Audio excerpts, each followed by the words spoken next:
সমুদ্রে এমন কিছু মাছ আছে যাদের দেখলে মনে হবে অন্য গ্রহ থেকে এসেছে।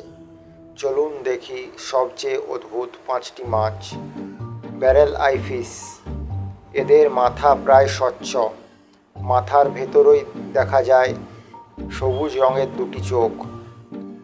এই চোখ দুটো সাধারণত ওপরের দিকে তাকিয়ে থাকে, যাতে ওপর দিয়ে ভেসে যাওয়া ছোট প্রাণী বা জেলিফিশের ছায়া দেখতে পারে।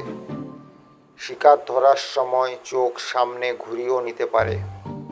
স্বচ্ছ মাথার ভেতরে তরল ভরা ঢালটি চোখকে জেলিফিশের দংশনকারী কোষ থেকে সুরক্ষা দিতে সাহায্য করে। ব্লব ফিশ। সমুদ্রের তীব্র চাপের মধ্যে ব্লব ফিশের শরীর স্বাভাবিক আকৃতির থাকে, কিন্তু যখন একে গভীর সমুদ্র থেকে ওপরে আনা হয় তখন চাপ হঠাৎ কমে যাওয়ায় এর শরীর নরম হয়ে যায় এবং জেলির মতো ঝুলে পড়ে। Leafy sea dragon. দক্ষিণ অস্ট্রেলিয়ার উপকূলীয় সমুদ্রে বাস করে। এদের শরীর জুড়ে পাতার মতো অসংখ্য অংশ রয়েছে, যা একে সমুদ্রের শৈবাল ও সামুদ্রিক আগাছার সঙ্গে মিশে যেতে সাহায্য করে। এই অসাধারণ ছদ্মবেশের কারণে শিকারীরা সহজে একে খুঁজে পায় না। রেড লিপড ব্যাটফিশ।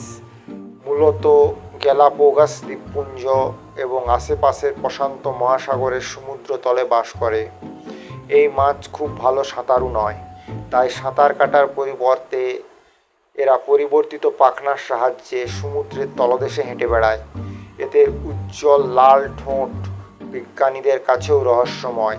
ধারণা করা হয় এটি সঙ্গী আকর্ষণ করতে বা নিজের প্রজাতিকে চিনতে সাহায্য করে। Angel fish.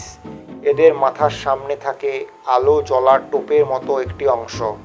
অন্ধকার সমুদ্রে আলো দেখিয়ে শিকারকে কাছে ডেকে নেয়, তারপর মুহূর্তের মধ্যে গিলে ফেলে।